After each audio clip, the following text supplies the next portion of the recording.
Oh my goodness, we are a bit late. Thanks again to be around. It seems to be the demo are quite successful. There's quite a lot of people over there, but I'm happy there's still people here.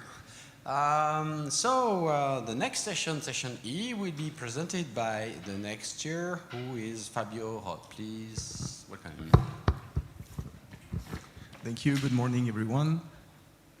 Without further ado, because we are a bit late, I would like to introduce this session. In this session, we're going to speak or hear about three different games that are talking about making people aware about the world that surrounds them and sensitize us about the challenges linked to sustainability.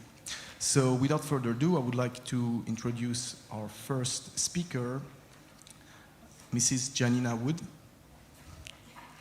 Okay. That's a surprise. Welcome. I'm sorry, what's your name? I will introduce myself. You will, okay.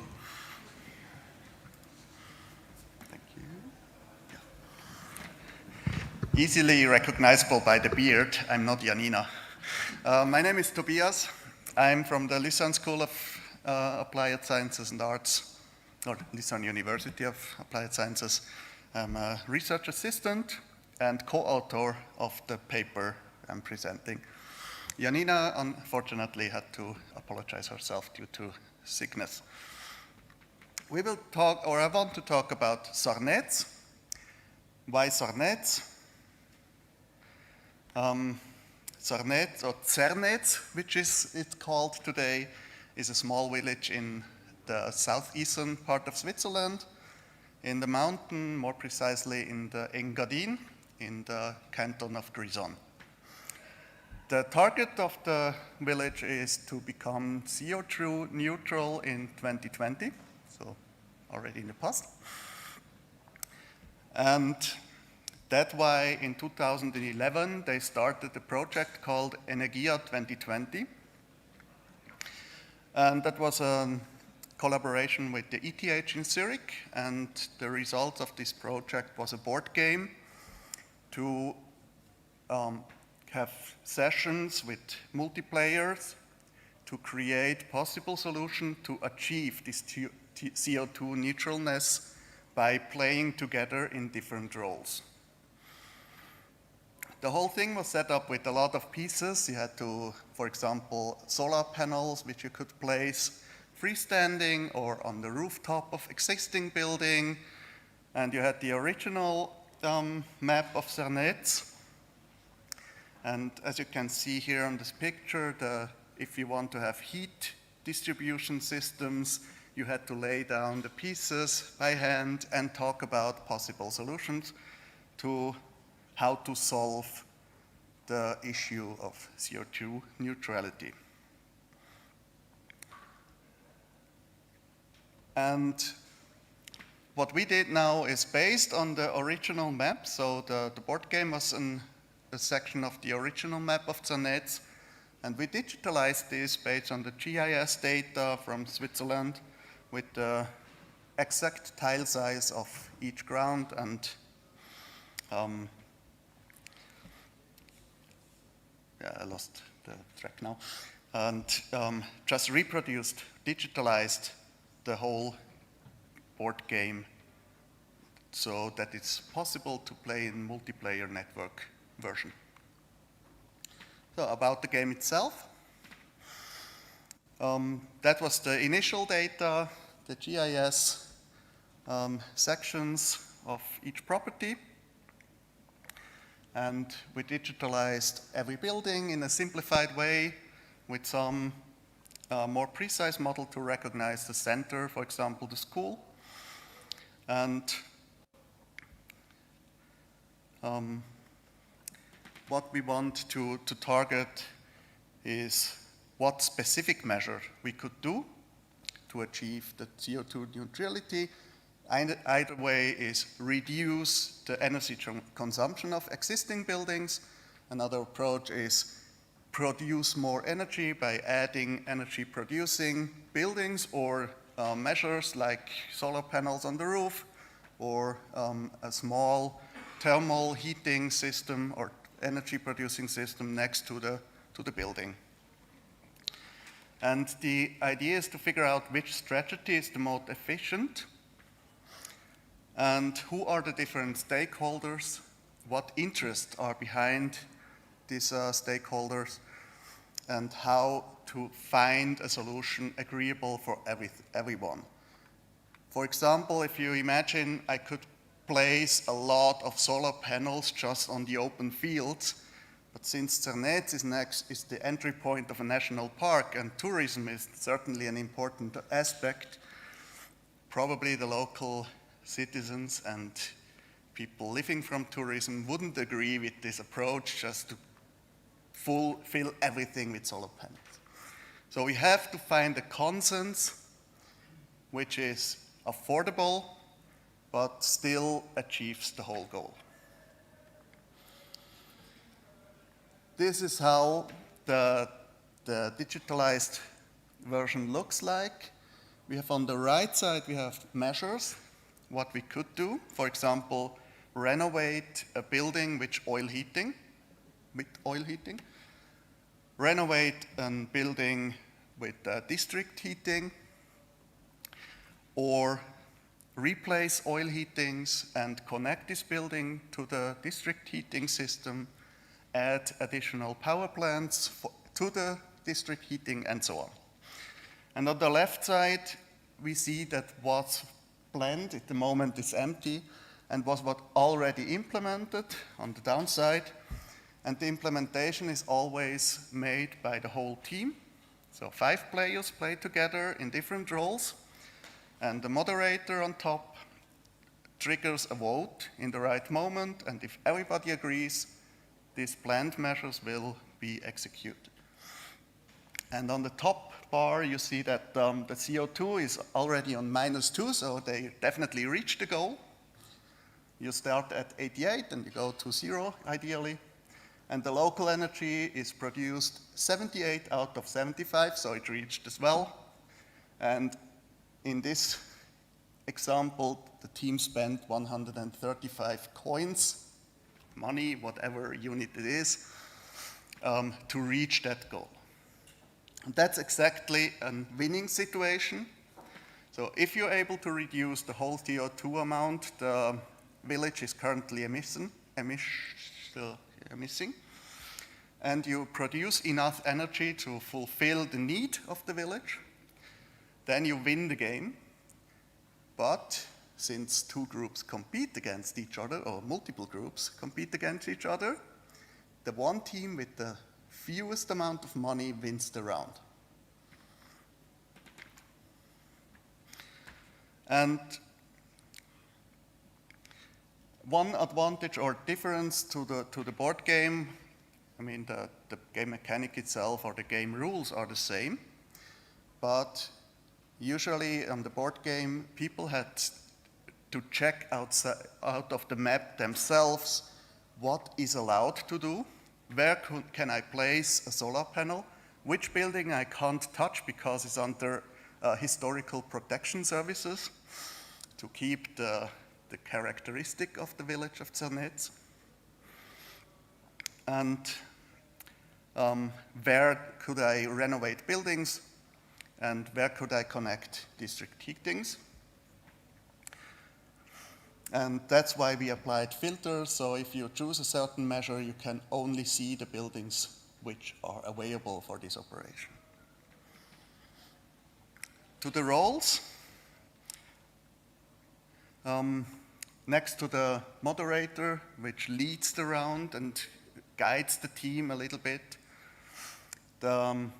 every player gets a role and has to represent this interest group or stakeholder within this round. So if I am the finance minister, I would say, no, everything is too expensive. We have to find cheaper solutions. If I'm the environmental or the CO2 emission manager, I would say, I don't care for the cost, it just has to go down. We need to reduce the amount, and of course the citizen representative says, no, the power plant next to the school, that's a bad idea. We don't want the solar panels that looks ugly and so on. And so since every player takes the role and focuses on the role, the discussion occurs, and together they have to find a suitable solution. Another game view, just jump over. Now 1 or 2, 3 small enhancements compared to the board game or changes. One big advantage is no longer location-based, since in the board game every player has to stand around the table, but we changed it to an external video solution. Could use Zoom, for example, or other call systems. And therefore the locational dependency is solved. The moderator has a stronger role, since he or she triggers the vote. Therefore, there are more possibilities to just link in and say, okay, now we decide. We trigger a vote, either it's declined or accepted, but it's not like on the board game where you have to really assemble everyone, so please quiet and now we decide. But we do it in the game mechanics. And we can always see where other players are currently on the board, because they're represented by these tiny figurines. We call it Mannsköckeli in Switzerland, or in Swiss German part of Switzerland. And some automation of processes, like the one I showed at the beginning, that you have to place these connection lines yourself. The digital version searches the shortest possible path without violating any rules. You can't build pipes here, and connects the building automatically. How did we test the game, if it works? Originally, the whole game was planned to show at the Olympic Games in the House of Switzerland in 2020, but since Corona happened, the games were delayed by 1 year, and in the second year we thought we can still show it in the House of Switzerland, but then the House of Switzerland was cancelled, and we decided to show the game in several universities and do the workshops there. And as you see in the next slide, because all those points are already mentioned, we have here a local version that all the players sat together and played. And here, as an alternative, the digital version with online competitors. And the whole game was presented or was played on a WebGL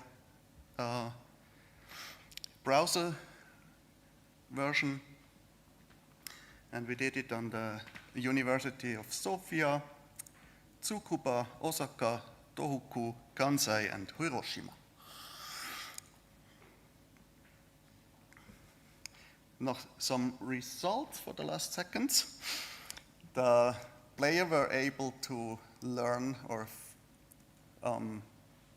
increase the learnings and awareness of the topic itself, as well as the interest of the different stakeholders they represented in the rounds. They were able to argue within the role they played. And the citizens representative was the most liked or valuable role for many, to just, to generate this acceptance that they really have the link to the village or town they live. And therefore, yes, that's pretty much it. And for future things, we would want to increase the gameplay, the usability, and of course do more workshops and adapt the whole game to other cities, towns, or regions. Thank you, and I hope there's room for 1 or 2 questions.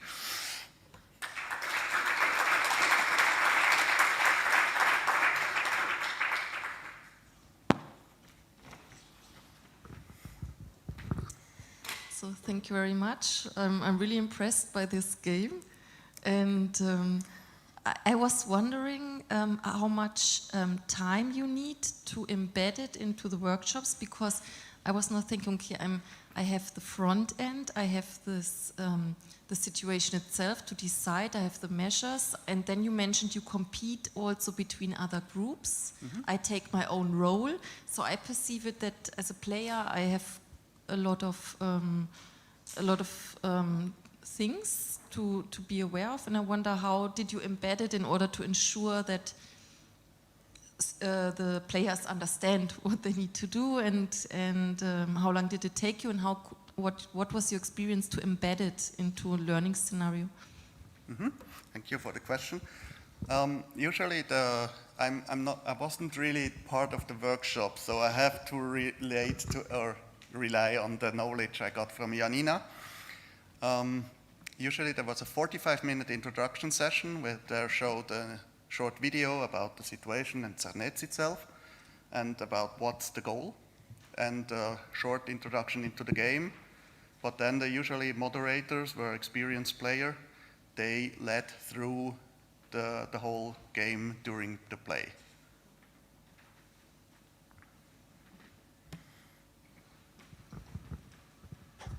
Thank you. I have one question with different drawers.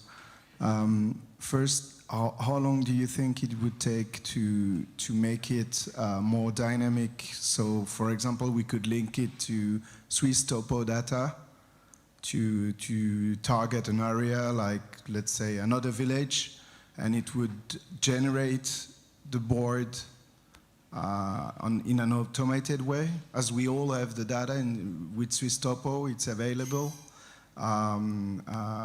Wouldn't it be a good idea to make like more of a citizen game? Because actually it's a problem to every communities in Switzerland right now.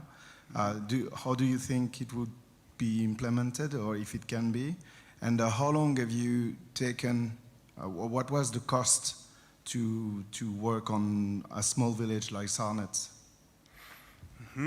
Okay. Yeah, the use of, in our case, we use the GIS data, not the Swiss topo with all the 3D dislocation as well, but only really the size of the areas. Yeah, it's also available.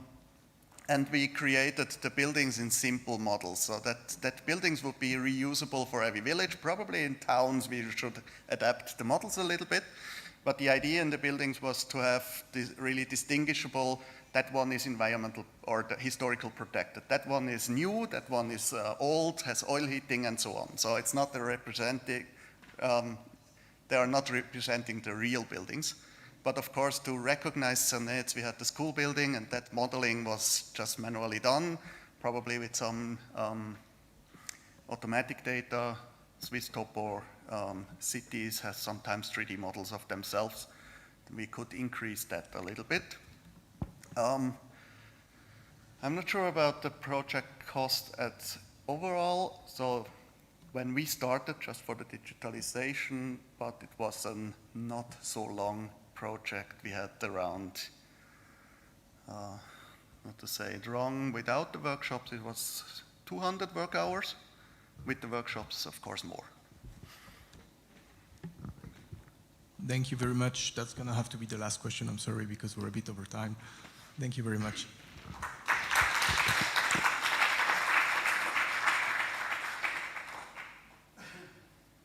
Next up is Eliane Zillmann from Zurich University of Arts to speak about bat vision and experimental learning through virtual reality. The floor is yours.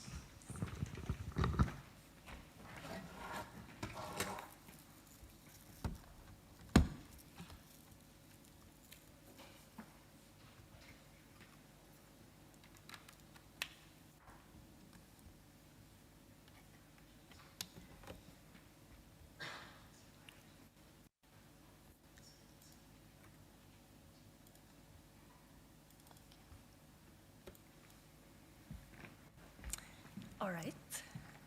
Can you hear me? Yeah. Yeah, thanks everyone for also having me here. and thank you for your attention. My name is Eliane, I'm together here with Flavio, and I will present you today Bad Vision about experiential learning with virtual reality. We call ourselves Somebody Else. We are a spin-off from the University of the Arts.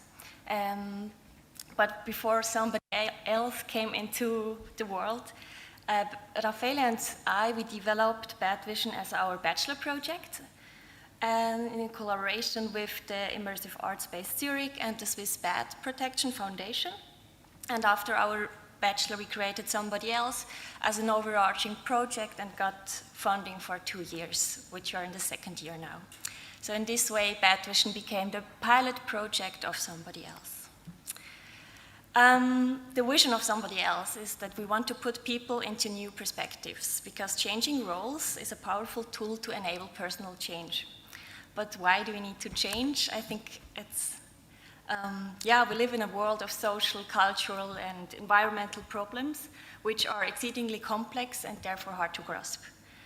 To solve these issues, it's necessary to teach people about them, and this is often very hard, especially given their social complexity. So we believe that playful and interactive, immersive experiences help to better understand the social complexity. Let me explain that with Bad Vision, our pilot product, a virtual reality experience where you can embody a bat. We let people scream with their own voice to experience how echolocation works and to educate them about the destruction of urban habitat and the noise and pollution in the city. How you can imagine that, I would like to show you our trailer.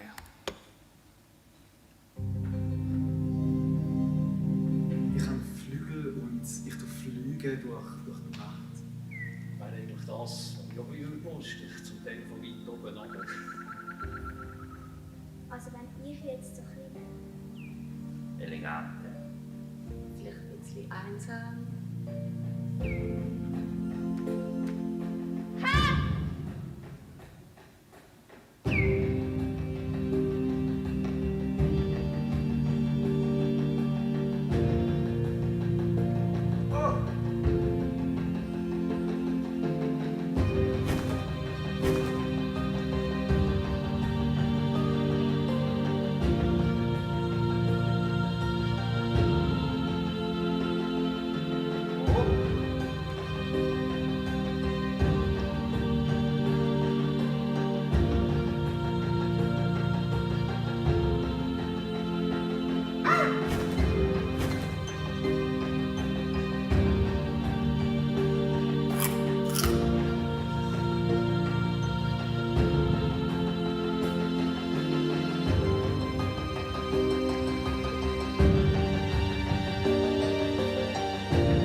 I hope you got the idea.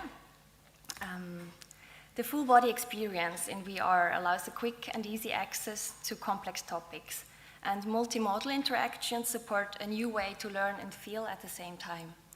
And we believe that embodying an animal helps us also to reflect on our own impact as human beings. So this is our team. We are 4 designers with background in product and game design. And in the context of this paper, Elias Bader and Hiloko Kato supported us. So the paper focuses about the evaluation phases of Bad Vision from July to December 2021. So the questions we were tackling were the following. At first, how can the sensory apparatus of a bat be better explained and made accessible to the wide audience? Secondly, how can we affect people and motivate them for important topics in a positive way? And thirdly, how can learning be made more attractive and playful? To do so, we evaluated Bad Vision in these 6 different scenarios. I will go through them one by one. So the first case took place at the Neuchâtel Film Festival in the Natural Museum for 10 days. We were focusing on how the support staff handles the experience alone, also the general usability of it, including how people understand Bad Vision if they do not speak English. Also, as a side note, we realized that French people shout different than Swiss German speaking people. We later had it also with Italian people, so it's quite fun to observe. Please test it later on as well. We have all kinds of test persons here. In collaboration with the Swiss Bat Protection Foundation, we tested bat vision with experts to see how the depth of content was conveyed and perceived. We investigated also how bat vision works in groups, how they work together and interact, and the device in the outdoor environment. Then a very exciting case for me personally was to test it at the Children's Hospital in Zurich as a part of a motivational rehabilitation research. So firstly, whether and how children interact, how accessible the information is, and above all, how motivated they are for this training. The picture, sorry to say, is we were not allowed to take pictures, so just for that. And then as part of the event from the Naturama Aargau, we tested the duration and the parallel use of several headsets with groups of children of 15 at the same time. During Scientific at ETH Zurich, we tested bat vision using the method of conversation analysis. So the test subjects were filmed by several cameras while taking the VR experience. Also, we were taking a survey afterwards. And in a final case, bat vision was tested with around 100 bat researchers to see how they understand the content and how the experience performs with large groups. And here a special focus was to test how older people enjoy the experience. These are our condensed findings. We had a high acceptance of every age group, particularly older people were fascinated and enjoying it. It was rated as appealing, entertaining, and motivating. Then we are still a challenge, we think, in this field, but breaking down barriers like guide this stuff a lot and make it as less, put away the button interactions and so helps a lot. Then flexibility in terms of time is desired. People want to adjust the time by themselves. And for motivational rehabilitation for kids, it would be particularly important to have a defined training goal, and this case would need further research a lot. Then from the survey, around 70% would like to use bat vision again. 15% would visit a place especially for that design purpose. Developing empathy is difficult to verify, but most participants found that they learned something about bats and rated it with 8.5 points out of 10. Yeah, since then a lot happened. Today we are very happy about our market entry this spring, and at the moment we sell bat vision as an exhibition module and as an event package to customers for museums, private schools, and events of all kinds. We currently exhibit at Lausanne, Zurich, and in northern Germany. Then a little outlook, we are also working on next projects like this one. It's called Spider Vision to change more perspectives. And we're also working with MA student together with, from ZHDK. She's focusing more on the visualization. But for the future, we want to create multiple perspectives that aims to develop from a product in edutainment to a service that can be used, for example, in corporate environments. Because, we think that we can achieve structural changes in people's behavior with that. And if you want to know more about that, I'm very happy to talk about this later on. So thanks to all involved. It's amazing to work in such interdisciplinary teams. And let's talk about it and discuss. Thank you.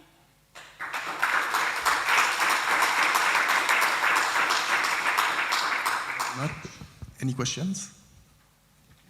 I'll start here. So, really nice project. Really like the design. I like the simplicity of it.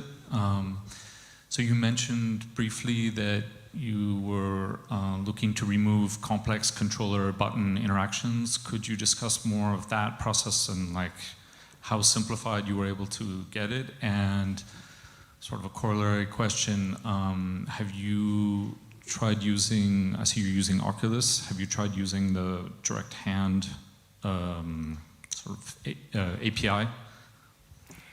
Yes, the first question about removing complexity. Like the navigation in our game is like moving wings, so you fly. This was a very big step, going away from walking around and like do jumps and so on. But also we have two modes. There is this kind of guidance modus where people who are guiding it can enter, and if you're a participant, you just get the headset on and you don't have to put any buttons. So it's basically just moving your head and your arms and shouting. So this helps a lot, and I think it's very important to not overload people with that. And the other question was the finger tracking. Yeah, we did it in an early stage at the bachelor project, but it didn't work together with the flying wings because the tracking outside the area is not working. But still we have a prototype having mammals, bats are also mammals, so you can have arrow wing as a finger, kind of. It feels nice, but for this, we didn't implement it again.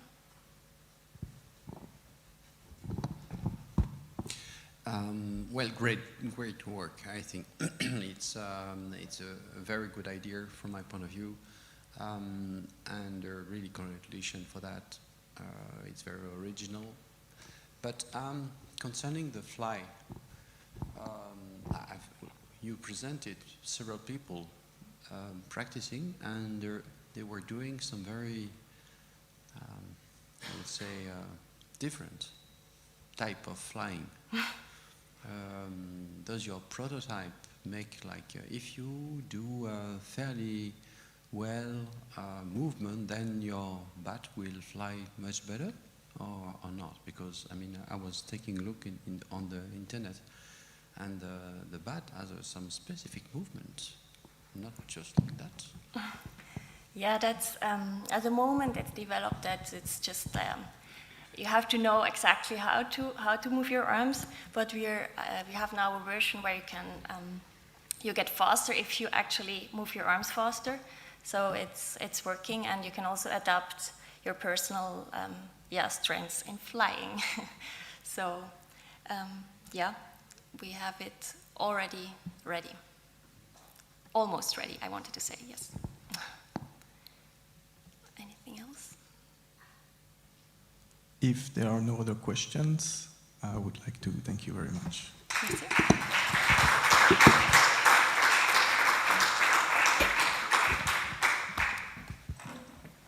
Our next speaker is Mathis Ebner from Diditopia Games, who's going to talk about The Thief of Hamburg, a game combining archaeology with modern game design to convey Swiss cultural sites. The floor is yours.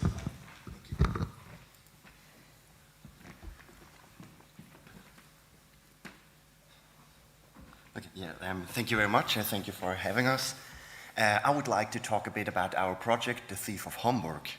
And Hamburg is an actual location located in Basel Country, and it's a real site that you can actually visit up until this day. So if you want to do a field trip, you can go there. And this location, it's Basel Country, the canton Basel Country, which also brings us a bit to the origin of this project, because the archaeological institution of Basel Country, they are responsible for the maintenance and the research on all these sites. Actually, there are many, many sites within the Basel Country area, and those including different artifacts and also castles. And so they had this castle, and we're wondering, okay, how can we promote a bit more these sites, these artifacts we have, without using the common ways of doing marketing. And this is a bit where we came in with Diditopia Games, thinking about, hey, it would be a great idea to use one of these castles as a base for a computer game. And they actually had for many years, the idea was floating around in their office, let's make a game. And so we decided, hey, you know what, let's go for it and actually try to do something. And this also brings in, because of the site, it also brings in the Bureau of Tourism of Basel Country, just their responsibility to promote the canton and all its sites and touristic attractions. And from there we went on with figuring out, okay, so we have this castle and let's make a game, but what is the game about? What kind of mechanics do we want to have? What kind of game should it be? And digging into a lot of material like diaries of people who visited the castle in the 15th century, in the 17th century, we actually came across a really interesting story which was about a local huntsman who had a big argument with the local bailiff, der Vogt. So bailiff is the guy who was responsible for the castle, and they had a huge argument which escalated so far that in an act of revenge, the huntsman broke into the castle on a Saturday morning and trying to grab values out of the citadel in the middle of the location. And so we thought, oh, that's a really nice story, let's go with that. And we took this as the base of the story.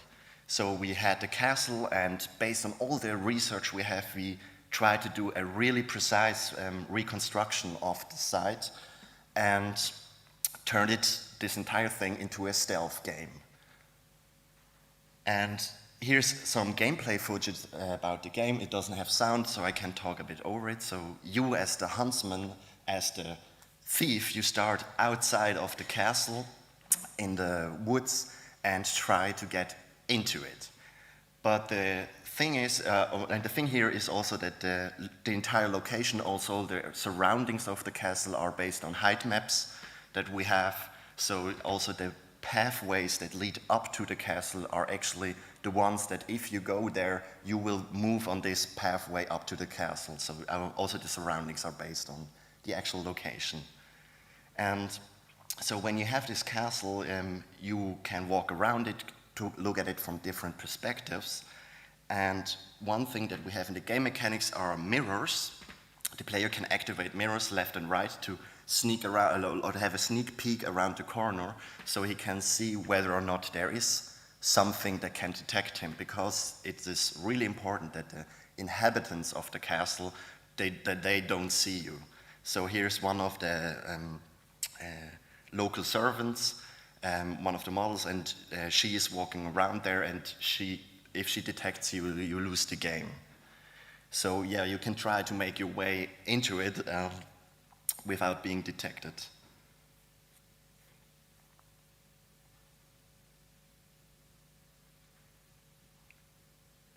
And during the recording here, I really mess up, and then I got caught.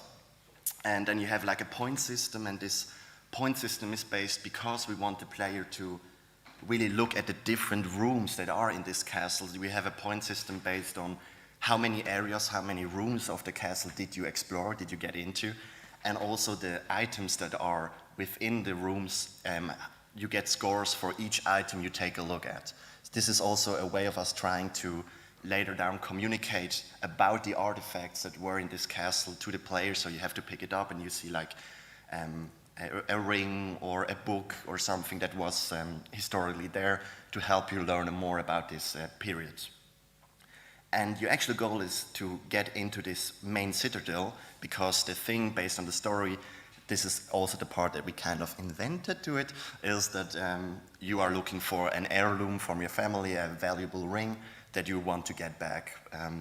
Also here, one of the problems we had is because this game will probably also be looked at by teachers and schools, we couldn't make a game where it's just about stealing everything you want, and so we had to keep that a bit in mind. So it's actually just about finding this one item. And yeah, you have these treasure maps, and then you also have like texts which explain you a bit what it is about. And also what is important to mention here, all the rooms that we have here are really precisely reconstructed based on our research, the research we also did together with the archaeological institution, because for one example, we have a diary of a person who had to go to the bailiff, and we had their really precise descriptions, because he described in his diary how he went into the castle and there was like the first room, and he described the ceiling and then went to the next room, and we took all of this to make a really, really precise reconstruction. And also based on the site there, if you look at the castle, you have like holes in the walls where you see where the wood went in, like for the static of the building, and every single reconstruction that we could find evidence is exactly placed in the game as you would find it on the site. So if you play the game and take a really precise look at it, if you go to the castle, you actually find the locations that you see in the game. And so here now in the game, after you grabbed the heirloom of your family, the ring, you have to make your way out, so try to get out again without being detected. And also what is a really important aspect of the game is that you have to listen to the footsteps of the people walking around, because you have the mirrors to look around and you can listen, and we also, which gives a really interesting and tense feeling of, oh, I can hear someone on the stairs coming down, and you have to like go and hide. And after the game, you go to this exit area, the exit point, which is then, if you successfully manage to get in and get out, to leave the castle. And this is a bit then the end of the story. And then in the end you have the end story and then your score.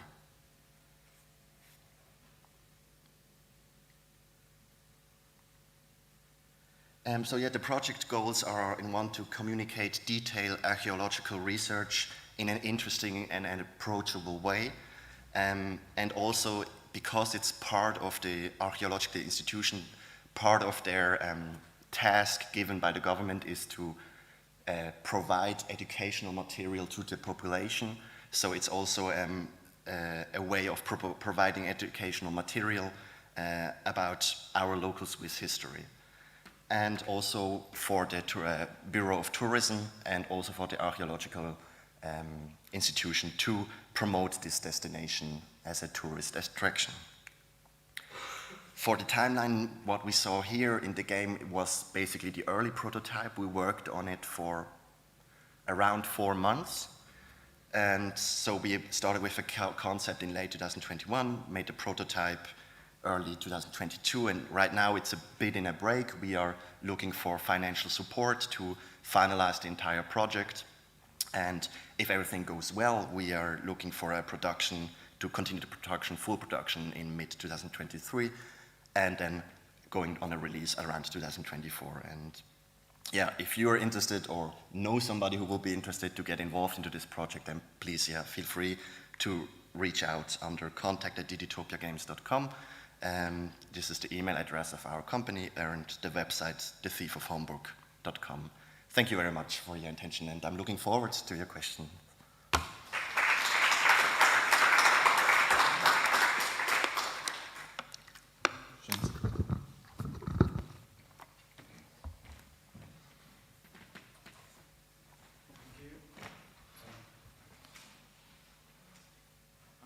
I was wondering if you planned something like XR adaptation, because to me, if I mean the game is interesting as is as a game, but for the more serious part of the place, when I saw the first picture of the castle as it is now, I thought it would be very interesting to have a smartphone or iPad or whatever on site, and we could see through what it was like at that time, because you have all the data needed to do that kind of version.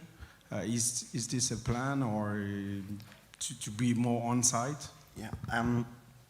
As we were thinking about what kind of project we want to do, this was one of the big topics. It sounds really cool, and we're like, that sounds like a great idea. And actually, one of the very important points that spoke against it was safety. That the archaeological institution, based on, I think, if I have it correctly in my mind, also on other locations, that if people walk around with their cell phones like this, and this castle location, there are really deep stairs, there are hill downsides, it's actually really, really dangerous.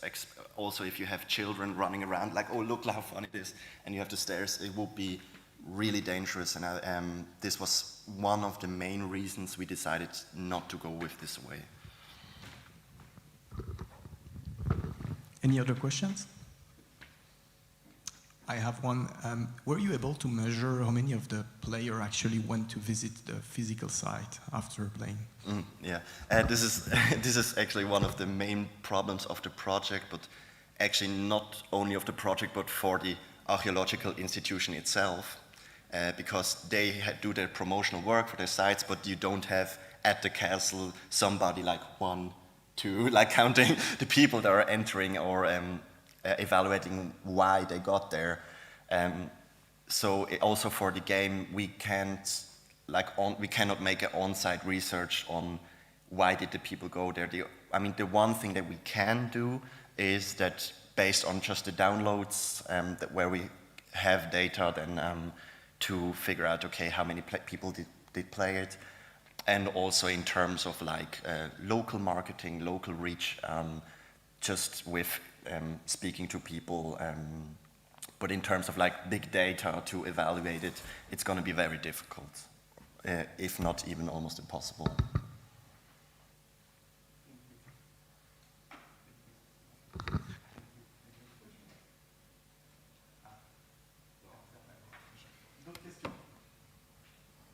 If not, I would like to thank you very much. Sorry, I speak French.